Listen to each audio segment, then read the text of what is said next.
Autos की बात हो रही थी तो ऑटोज़ में ही रहते हैं। टाटा मोटर्स का डीमर्जर आज से लागू होगा। डीमर्जर की रिकॉर्ड डेट 14 अक्टूबर होगी। डीमर्जर की डिटेल्स के लिए आशीष के पास चलते हैं। आशीष, गुड आफ्टरनून। सर देखिए, टाटा मोटर्स की डीमर्जर डेट का इंतजार बाजार अगर आप देखें तो लंबे समय से कर रहा था और इसी के चलते हम देख रहे हैं कि आज स्टॉक में एक्शन भी आपको नजर आ रहा है। आज से एप्लीकेबल हो गया, लेकिन 14 अक्टूबर अगर आप देखें तो इसके डीमर्जर की रिकॉर्ड डेट है। एक दिन बाद एक्स डेट होगी।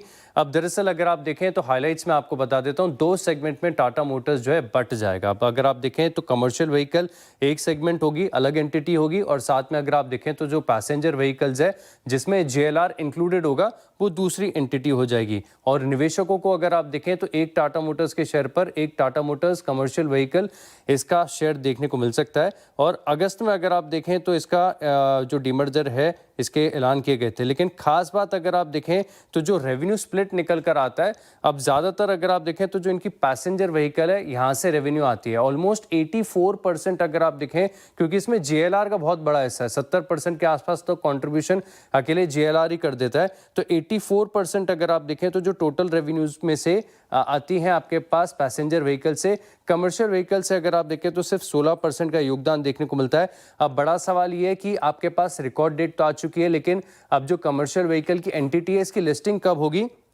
तो बताया जा रहा है कि अब अगले महीने अगर आप देखें तो नवंबर में ये मतलब मिड नवंबर के आसपास लाइकली है कि यहाँ पर लिस्टिंग आपको कमर्शियल व्हीकल एंटिटी की देखने को मिल सकती है। लेकिन बड़े रिकॉर्ड डेट की डिटेल्स आने के बाद अगर आप देखें तो स्टॉक में खास एक्शन नजर आया है। बिल्कुल, और देखिए ये ज़रूरी भी था। शुक्रिया आशीष, क्योंकि पैसेंजर व्हीकल्स में एक बहुत बड़ा पोर्शन जेएलआर का है और कमर्शियल व्हीकल्स में एक फाइनली अब एक थोड़ा सा पीयर कंपैरिजन हो सकेंगे अच्छे से अशोक लेलैंड के साथ।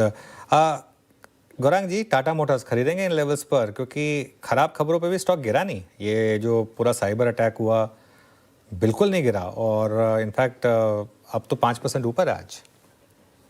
अनुज भाई, खराब खबरों पर थोड़ा बहुत गिरा था, मगर गिर के संभला और फिर ऊपर की तरफ उभर रहा है। देखिए, अगर आपका नजरिया लंबी अवधि का है तो हम मानते हैं कि बिल्कुल यहाँ पर खरीदारी की सोचनी चाहिए।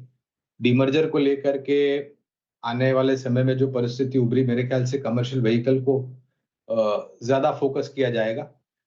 जैसे आप बता रहे थे, पैसेंजर व्हीकल में जेएलआर का योगदान ज्यादा है, और जेएलआर को लेकर के जो खबरें आई थी पिछले हफ्ते या इस हफ्ते की शुरुआत में, उसको लेकर के थोड़ी असमंजस परिस्थिति थी। लेकिन लंबी अवधि का नजरिया है तो पहले तो बने रहे। अगर आपका निवेश अगर नहीं है तो इस स्तर पर थोड़ी बहुत शुरुआत कर सकते हैं और गिरावट पर जुड़े।